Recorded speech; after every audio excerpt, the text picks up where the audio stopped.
de fe. Y entonces unieron en una síntesis la experiencia de la fe, del símbolo, y fue aceptada por Oriente y Occidente. Es decir, es el credo que todavía hasta el día de hoy nosotros aprendemos de una manera sencilla, y nosotros vamos aprendiendo esta forma en la cual Dios se ha revelado.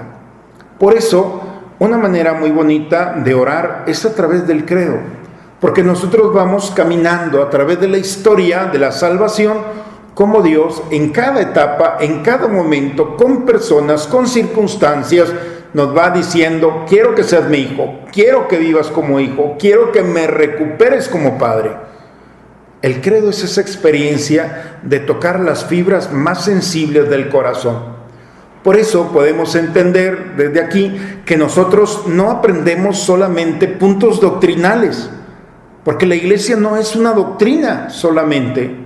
A través de la doctrina nosotros tenemos que descubrir, como a través de la creación, como a través de las personas, como a través de las circunstancias, que Dios me está diciendo lo mismo que le dijo a Noé, lo mismo que le dijo a Abraham, lo mismo que le dijo a Moisés, lo mismo que le dijo a los reyes, especialmente a David y a Salomón, lo mismo que los profetas nos recordaron. Todos y cada uno de los personajes y circunstancias vuelve a decirnos el día de hoy: recuperar la experiencia de ser hijos, de vivir para la eternidad, de ir a la casa del Padre, como bellamente Jesús nos dice: me voy pero regreso, porque voy a prepararles una habitación en la casa de mi Padre, porque en la casa de mi Padre hay muchas habitaciones. O sea, el Padre está deseoso que nosotros estemos en esa habitación. Por eso, todo lo que nosotros vivimos, cualquier cosa, una vela, un incienso, una oración, un mantel en el altar, un signo, toda la liturgia, todos los signos de nuestra iglesia nos tienen que llevar a la experiencia de reconocerlo como Padre y de descubrir su voluntad de ser hijos de Dios. Y cada acontecimiento que nosotros vamos viviendo es una oportunidad para redescubrirnos. Bien, hasta aquí vamos llevando lo que son los símbolos. Entonces, el credo no es más que una expresión de lo que creemos, de lo que vivimos, de lo que esperamos, pero también es una respuesta a la pregunta que Dios nos hace a través de todos los acontecimientos. ¿Hasta cuándo vas a ser y experimentar el ser hijo mío? Bien, ¿cómo vamos? ¿Vamos bien? Vamos caminando en esta segunda sección, que es una verdad de fe. Por lo tanto, ya tenemos la verdad que va a darle identidad a la vida cristiana, es que creemos, todos y cada uno de nosotros, creemos en el Dios de la revelación. Dios se revela. La Escritura, la creación, las personas y las circunstancias nos hablan de la misma realidad. Dios ha salido a nuestro encuentro y nos ha enviado a su Hijo Jesucristo y nos ha enviado al Espíritu Santo. Muy bien, hemos llegado a este: creo en Dios Padre Todopoderoso, Creador del cielo y de la tierra. Esta profesión en la que nosotros vamos experimentando ya después del símbolo la primera parte de lo que nosotros creemos. Esta primera afirmación es la profesión de fe más fundamental. Todo el símbolo habla de Dios y nos habla también de cómo esta relación entre el hombre y el mundo lo hacen por una relación totalmente y plenamente con Dios. Todos los acontecimientos, todas las circunstancias, todo lo que vivimos tiene una relación fundamental, dependen de esta primera expresión de la fe. Todo está relacionado a Dios. Por eso cuando decimos creo en Dios, esta primera afirmación tiene relación absolutamente con todo lo creado. Los mandamientos, las bienaventuranzas que Jesús nos dio, las acciones de la iglesia, cada cosa que nosotros vamos viviendo tiene una vinculación directa con este creo en Dios, esta primera afirmación que nos permite ver un artículo de fe, como se reveló a los hombres.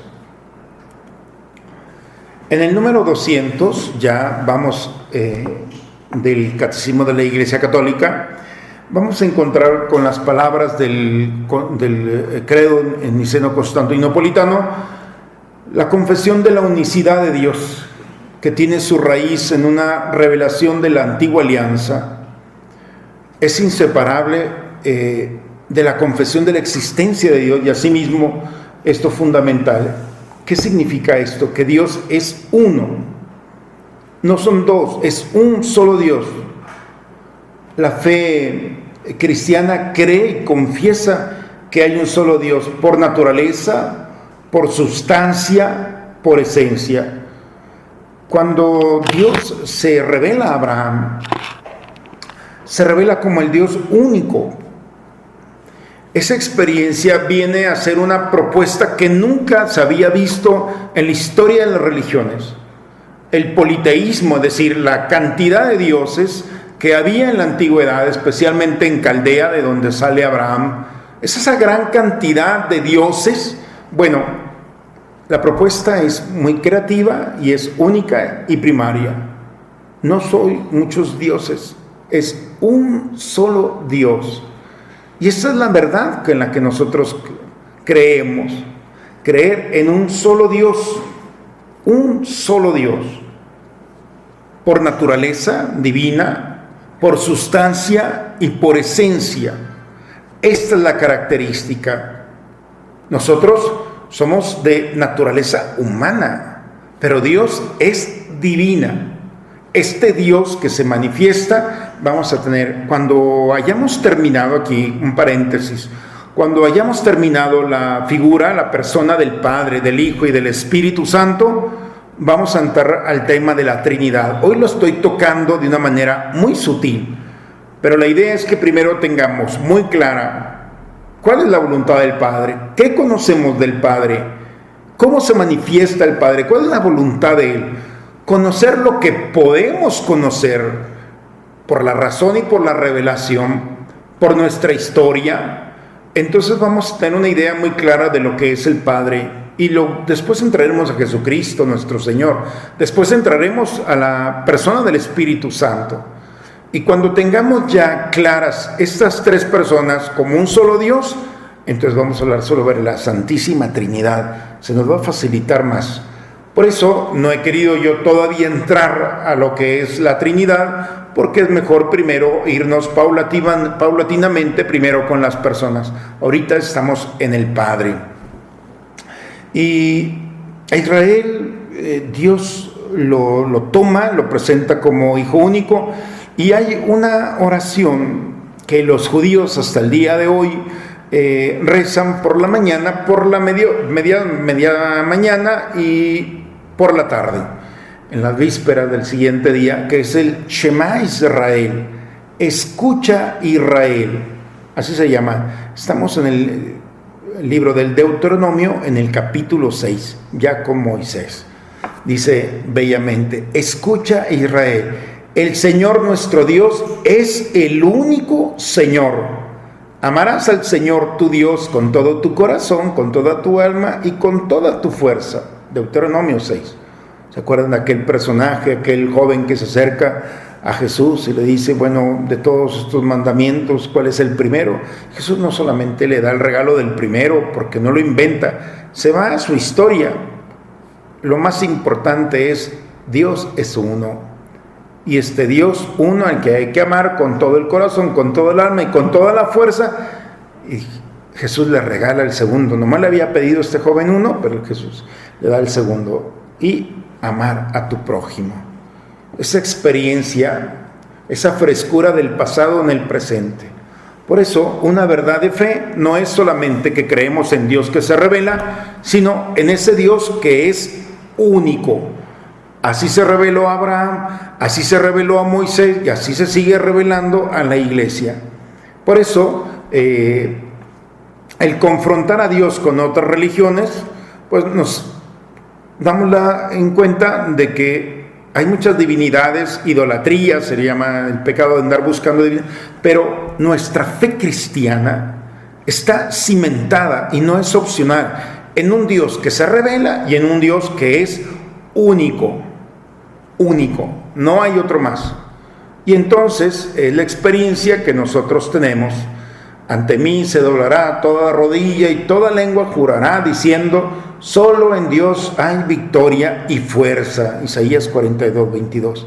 Todos los profetas, todos los salmos, toda la escritura nos va a permitir descubrir a este Dios que se revela de manera personal. El Concilio de Letrán, lo vemos como dice, ustedes lo tienen en pantalla. Creemos firmemente y confesamos que hay un solo verdadero Dios, inmenso e inmutable, incomprensible, todopoderoso, inefable, Padre, Hijo y Espíritu Santo, tres personas pero una sola esencia, sustancia o naturaleza absolutamente simple. Qué padre poder entender. Es simple porque no está compuesta como nosotros, que somos humanos y divinos, en fin. Dios es simple porque es una esencia, una sustancia divina. Y esa divinidad, que es su esencia, entonces nos permite descubrirlo como un solo ser. Bien, entramos ya al Dios que revela su nombre. Este Dios que revela su nombre lo encontramos particularmente en Moisés, en el libro del Éxodo, cuando Moisés, después de huir de Egipto, esta historia que ya todos hemos escuchado, y se refugia en el desierto, trabajando para su suegro, cuidando ovejas, viviendo en el exilio del desierto. Un día dice que llevó las ovejas de su suegro Jetro a pastar, dice, más allá del desierto. Más allá, siempre había sido más acá.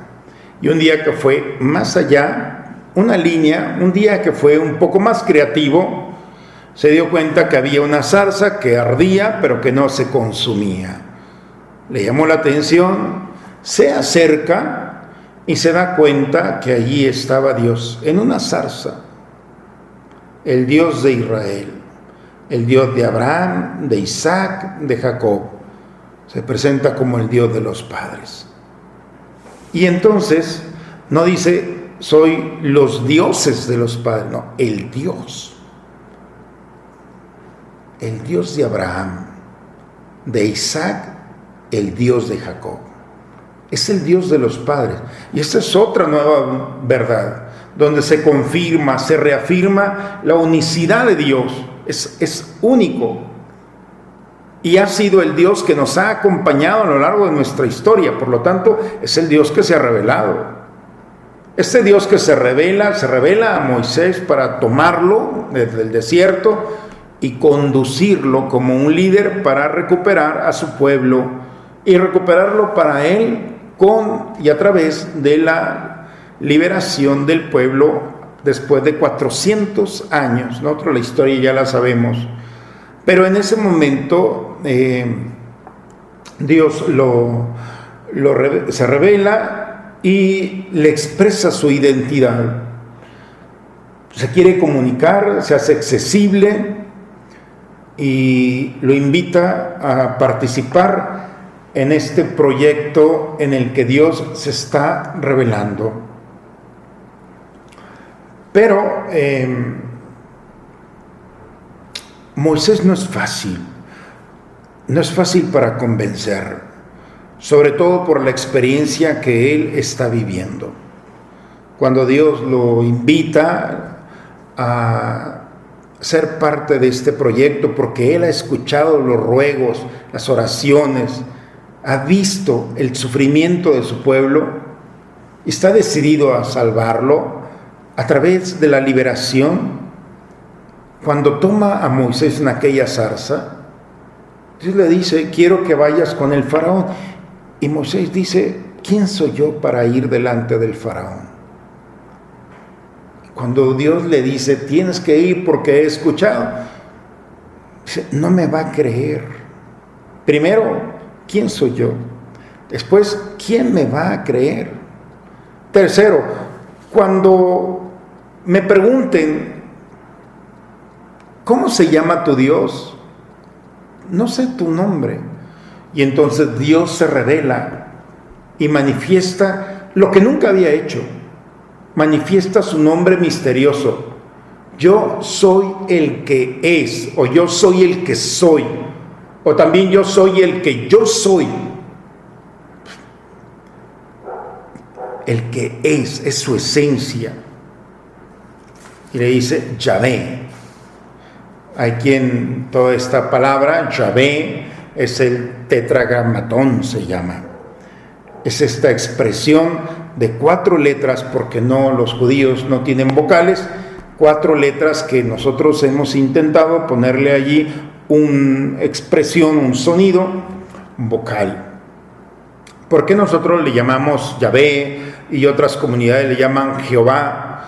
Bueno, realmente no podemos nosotros tener la certeza, la seguridad, ni ellos ni nosotros, pero las comunidades extrañas, las comunidades que estaban entre la Galilea y la Judea, entre el medio, que eran los samaritanos, esas comunidades que todavía hay ciertas pequeñas comunidades que todavía sobreviven, la pronunciación del hebreo, de las raíces que ellos manejaban en su momento y de que son parte del pueblo de hebreo, ellos pronuncian como Yahvé. Entonces a nosotros nos ha llegado a través de los samaritanos la expresión Yahvé. Por eso, confrontándolo con ellos, pues la iglesia ha querido utilizar este vocablo y este sonido a diferencia de otras. Los mismos judíos no pronuncian el nombre de Dios. El respeto que le tienen es reservado solamente al ámbito sagrado y se le llama simplemente Adonai, que significa el Señor. Nosotros todavía podemos llamar, y llamamos Kyrios en griego, llamamos a Dios el Señor, a Jesucristo, con estas palabras, estas expresiones. Por eso decimos, Jesús es el Señor, Yeshua es Adonai, es decir, el Señor. Los judíos no se atreven, por eso cuando Jesús se proclamaba como hijo de Dios y le llamaba Padre, Abba, era un escándalo. O sea, a nosotros nos ha llegado esta tradición en la que nosotros podemos pronunciar el nombre de Dios y no lo hacemos, se nos olvida. Pero lo que hacemos nosotros al llamarle Padre es una expresión que los judíos dentro de su historia no pueden todavía manifestar esa experiencia de Dios. Por eso, nosotros conforme vamos caminando con este Dios que se revela a través de la historia, nosotros podemos ir descubriendo que es el Dios único. Este Dios único, no hay otro más, es el Dios que no solamente es único, sino que es el Dios que podemos llamar Padre. Ese yo soy el que soy. Esa experiencia de Moisés llegó a un límite cuando en tiempos de Jesús se acerca uno de sus discípulos y le dice, enséñanos a orar. Jesús dice, cuando quieran orar, digan o digamos. Porque en cada expresión el único que puede llamar a Dios Padre, estrictamente hablando, es su Hijo Jesucristo. Pero Él nos adopta y le dice, Abba, es papito, como con tanto amor y tanta ternura, con esa comunicación de confianza. Por eso es el Dios único que se revela y que manifiesta su nombre en Jesucristo. Si en el Antiguo Testamento quiso quedar todavía oculto para no ser manipulado, porque cuando a alguien le pone nombre a alguien, tiene dominio sobre él. Y Dios no se revela, es decir, como un nombre cualquiera, sino se revela con su ser, el que es, el que permanece, el que subsiste. Por eso es el que siempre va a estar, el omnipresente, omnipotente, es aquel que siempre estará. No tiene límite, ni principio, ni fin. Y eso es lo que expresa el yo soy. Pero este ser se manifiesta en el Nuevo Testamento en Jesucristo como una esencia más de padre. Pero un padre necesita de un hijo o de hijos. Y nosotros experimentamos también en este misterio de Dios cómo podemos complementar nuestra vida cuando nosotros nos permitimos ser parte de este misterio de Dios, que a eso le llamamos santidad también. ¿Cómo vamos? ¿Vamos bien? ¿Qué piensan de todo esto que vamos? Entramos ya prácticamente al último momento de nuestra charla. Estamos viendo en este taller una verdad de fe que es: nosotros creemos en Dios, el Dios que se revela, y se revela a través de la historia para recordarnos que Él es Padre, y en eso estamos. Es el Padre que nos adopta por medio de su Hijo Jesucristo, bajo la acción del Espíritu Santo. Por eso, no eres ni tú ni yo los que hemos decidido tomar a Dios como papá. Es Él el que ha decidido que nosotros seamos sus hijos. Por eso, lo único que tenemos que hacer es decirle: sí, quiero ser tu hijo, vivir como tu hijo, experimentar la herencia tuya. Y entonces, pues hay que prepararnos para vivir nuestra fe de esta manera. Muy bien, Dios, vamos ya aterrizando este momento. Dios es verdad y amor. O sea, este Padre que se revela por su Hijo Jesucristo es el Dios que es verdad y amor. La verdad de Dios, nosotros pensamos que la verdad es la adecuación entre lo que pensamos y decimos. Yo pienso que esta Biblia tiene un forro azul. Eso es lo que pienso, y la adecuación es que verdaderamente, efectivamente, mi Biblia tiene un forro azul. Y sé que el libro es una Biblia, no es una novela. Bien, eso es la verdad. Pero cuando yo digo, este libro es amarillo, ya no hay adecuación. Es una mentira. Por lo tanto, la verdad de Dios no es adecuación. La verdad de Dios es sabiduría.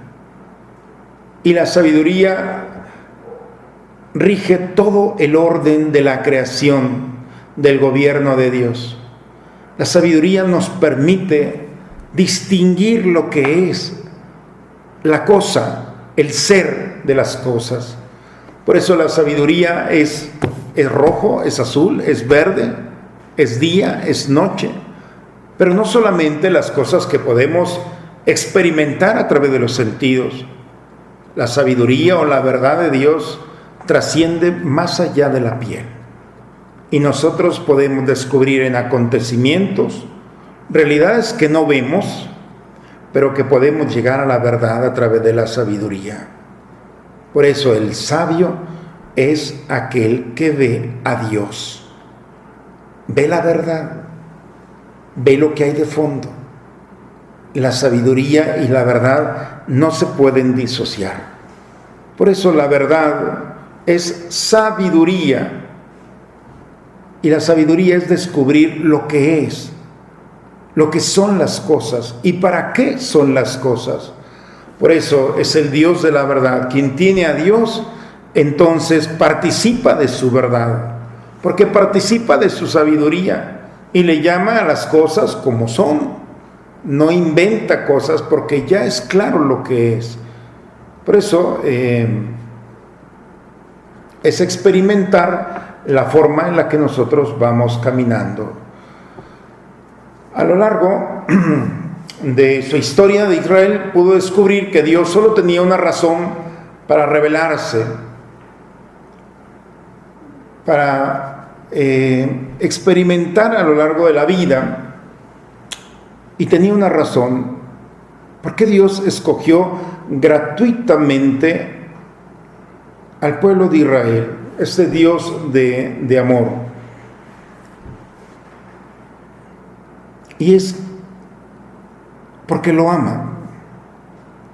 El amor de Dios, la sabiduría y el amor de Dios se complementa con una expresión de que Dios ha querido revelarse y escogerlo como un pueblo suyo. Es un amor gratuito. Israel lo comprendió. Los profetas, si nosotros vemos la historia de los profetas, cómo el pueblo constantemente se rebelaba contra Dios.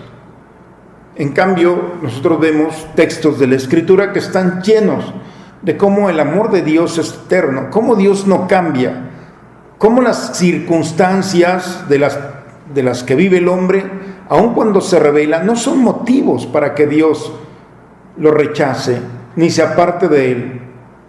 Con amor eterno te he amado, por eso he reservado gracia para ti. Jeremías 31. ¿Cuántas cosas la humanidad, cada uno de nosotros, hemos ofendido a Dios de muchas maneras? Sin embargo, Dios no nos abandona, no nos rechaza, siempre está. Esto es el amor, la autodonación.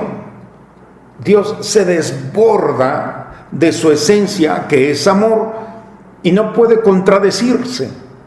Este amor abraza, toca, perdona, sana, porque el amor de Dios tiene un acto de la voluntad, que es salvarnos. Por eso Dios no puede condenarnos, porque iría contra sí mismo. Somos los hombres los que decidimos con nuestra libertad aceptar la voluntad de Dios o rechazarla. Pero muchas veces nosotros decimos que Dios nos va a condenar. No, no cabe en la esencia de Dios la condenación. En Dios cabe la salvación. Por eso envió a su Hijo Jesucristo. Muchas veces nosotros hemos creado ciertas cosas en nuestra mente para pensar que Dios me va a condenar. No. Los acontecimientos que estamos viviendo, Dios nos va a castigar. Oye, si la esencia de Dios es amor, ¿cómo va a contradecirse mandando una plaga? Son las consecuencias de la humanidad, son los resultados del hombre que ha perdido en sí mismo el respeto y el cuidado y ha contaminado todo, que por supuesto tiene que haber consecuencias. El Papa Francisco lo decía, el hombre, decía, Dios siempre perdona, el hombre en ocasiones, la naturaleza jamás. Si tú lees algo a la naturaleza te la va a cobrar. Estamos viviendo lamentablemente circunstancias, situaciones, pero no es un Dios. Dios lo único que quiere decirnos desde toda nuestra historia de la humanidad es lo mismo. Él se ha revelado y su amor es tan grande que lo único que quiere es que vivamos como hijos suyos, que le digamos Abba, que le digamos Padre. Es lo único, con eso lo tenemos contento. Y con eso experimentamos la felicidad de nosotros. Porque cuando nos descubrimos como hijos de Dios, no solamente es una expresión de ser hijos, sino vivimos como hijos de Dios. Bien, finalmente las consecuencias de la fe en el único Dios único. Y con esto ya vamos terminando nuestro taller del día de hoy, para que me den sus opiniones y ven qué piensan de esta primer verdad de fe que encontramos en el credo niceno-constantinopolitano o en el credo de los apóstoles. Las consecuencias de la fe en Dios único. Si creemos que Dios es uno, entonces es reconocer la grandeza y la majestad de Dios. No hay otro Dios. Si Dios es tan grande que supera nuestra ciencia, Dios debe ser el primer servido. La humanidad tiene que ponerse delante de Dios. para servirlo. Él no nos necesita, es Dios. Pero cuando el hombre experimenta un Dios tan grande, el amor tan grande, el privilegio de ser hijos de Él, lo mínimo que podemos hacer es: quiero ser como tú. Y entonces empezamos a servirlo a través de nuestros hermanos, a través de aquel que lo necesita. Ese Dios sin condiciones, ese Dios grande y todopoderoso, su majestad, lo único que quiere es hacernos parte de Él. ¿Por qué no hacer parte de nosotros aquellos que caminan a nuestro lado? El culto a Dios es el servicio a Dios a través de los hermanos. Jesús nos lo recordó bellamente: estuve hambriento, estuve sediento, estuve desnudo, estuve peregrino, estuve enfermo, estuve encarcelado. Por eso, si Dios es tan grande y su majestad es tan grande y supera toda nuestra ciencia, ¿no creen que podemos y tenemos la obligación de decirle: Señor, tú eres el único Dios más grande y quiero servirte? ¿Qué puedo hacer por ti? Y entonces empezamos a hacer lo que Él hizo: salir al encuentro desinteresadamente para ser parte de nosotros, como Él nos ha dicho de su parte, hacer parte de nosotros aquellos que caminan a nuestro lado. Segundo, es vivir en acción de gracias. Si Dios es el único y todo lo que somos y todo lo que poseemos viene de Él, ¿qué tienes que no hayas recibido? Por eso hay que dar gracias. Y no solamente un Señor, gracias para disfrutar. Todo lo que tenemos viene de Dios. Y tenemos que experimentar esta verdad de fe. Si Dios es tan grande y tan generoso conmigo, y todo lo que tengo, lo tengo gracias a Él, entonces nada tengo. Y empezar un proceso de sanación, en una liberación de las cosas, para compartirlas en este tiempo en el que estamos viviendo circunstancias que nuestras familias, nuestros amigos están viviendo con dificultad. No tener la pena ni la vergüenza de compartir. Dios nos seguirá bendiciendo, pero si queremos ser como Él, entonces tenemos que ser providentes también en esta acción de gracias con aquellos que están a nuestro lado. Tercero, es reconocer la unidad y la verdadera dignidad de todos los hombres. Todos han sido hechos a imagen y semejanza de Dios. El rostro de Dios está en cada uno de nosotros. Por eso, ¿cómo podemos nosotros redescubrir que todas las personas que están a nuestro lado, que caminan a nuestro lado, son una pincelada del rostro de Dios? Como en la familia, los hermanos, todos nos parecemos de una u otra manera a nuestros padres. Así también cada uno de nosotros somos imágenes de Dios. Dios nos ama porque ve el rostro de su Hijo en nosotros. Cuando Dios nos ve a su Hijo y nos ama simplemente por esto. Pero nos ve también en el dolor de la cruz, en la oración del huerto, en la predicación, en la persecución, todos esos momentos y escenarios que Jesús vivió son los mismos que nosotros vamos viviendo. Por eso, redescubrir que todos los que estamos caminando en este mundo tenemos algo de Él. Y cuando no está alguien entre nosotros, nos falta un rostro, un pedazo, un rostro, una pincelada de Dios en nosotros. Es usar bien de las cosas creadas. La fe en Dios, el único, nos lleva a usar de todo lo que Él nos ha dado en la medida que nos acerca a Él.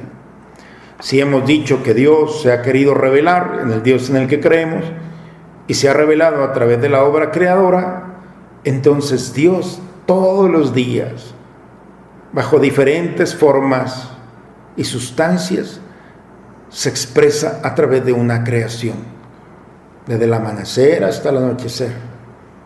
Por la noche, como dice el himno, los salmos bellamente, los himnos, por la noche las fieras salen y en las mañanas van a descansar para que el hombre salga y disfrute.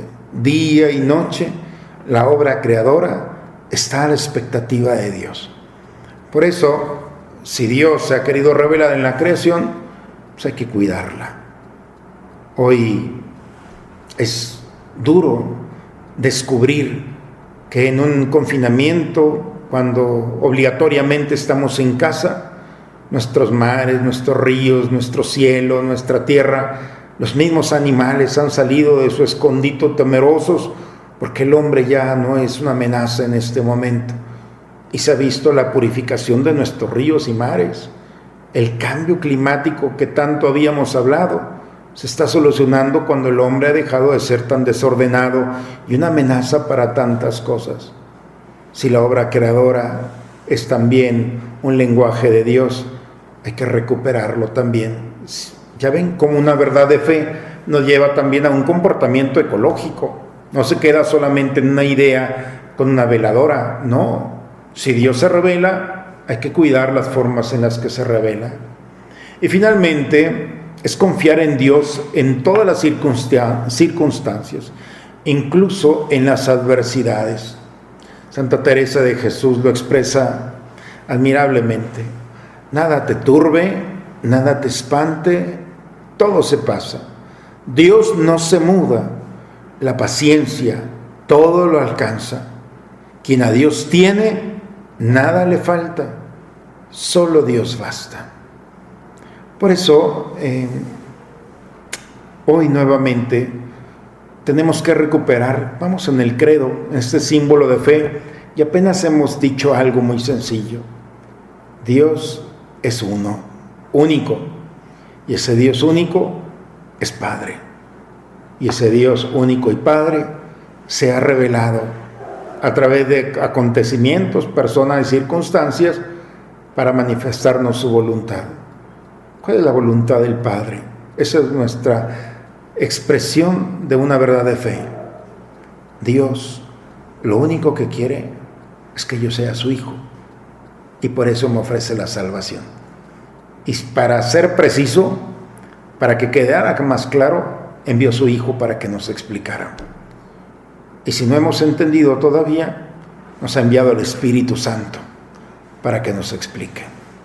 Y teniendo en cuenta este Dios de revelación, tenemos la primera profesión de nuestra fe como un símbolo más. Bien, pues esto es lo primero que vamos llevando en este camino. Hemos visto ya a este Dios que se ha revelado y se puede conocer a través de la razón y a través de una acción sobrenatural, por la acción que Él, a través del Espíritu Santo, nos permite, y descubrirlo como este Dios providente, este Dios que se revela. Ojalá que nuestra verdad de fe nos lleve también a una oración, tener esa confianza de decir en la oración del Señor, Padre, y en eso abrir no solamente a través de esta verdad, sino abrir el misterio de Dios en el que estamos inmersos y no nos hemos dado cuenta. Quiero agradecerles por este tiempo en el que han dedicado juntos a compartir una verdad de fe. Vamos caminando en este taller.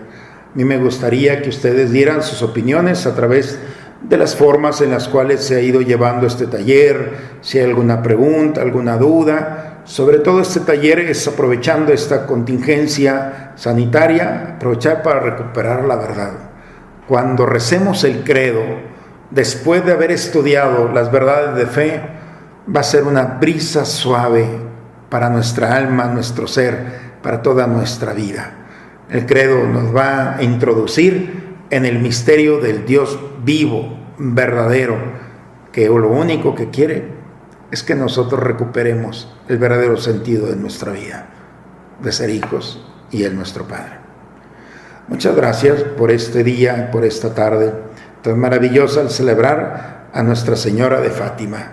Estamos muy contentos de poder compartir estos espacios, como son el rosario también, como es la Eucaristía cotidiana, y cualquier cosa que se necesite, que podamos nosotros como sacerdote, como comunidad ayudar, no duden en comunicarse con nosotros. Que nuestra parroquia sea también parte de nuestra familia y como familia salgamos al encuentro de los más necesitados. Bien, pues veo aquí algunas opiniones. Les agradezco también que vayamos compartiendo con alegría estos momentos y bueno, pues de algún momento, de una u otra forma, ir caminando juntos en estas verdades de fe. Que Dios nos ilumine, que el Espíritu Santo nos haga experimentar la verdad y esta reflexión nos ayude a amarlo a Él, a esperar en Él y a confiar en Él. Una buena noche para todos, un abrazo para ustedes y nos encomendamos, si gustan, ya al finalizar este día con una Ave María. Hoy Nuestra Señora de Fátima nos invita a la conversión, pero también nos invita a orar por las almas que se están presentando delante de Él, a este Dios providente que las está esperando para que las obras en esta vida sean recompensadas con la eternidad. Vamos a pedir a nuestra Madre Santísima para que interceda por nosotros. Digamos juntos: Dios te salve María, llena eres de gracia, el Señor es contigo, bendita eres entre todas las mujeres y bendito es el fruto de tu vientre Jesús. Santa María, Madre de Dios, ruega por nosotros los pecadores, ahora y en la hora de nuestra muerte. Amén. Le doy la bendición. La bendición de Dios Todopoderoso, Padre, Hijo y Espíritu Santo, descienda sobre ustedes, sobre sus familias y permanezca siempre. Amén. Buenas noches.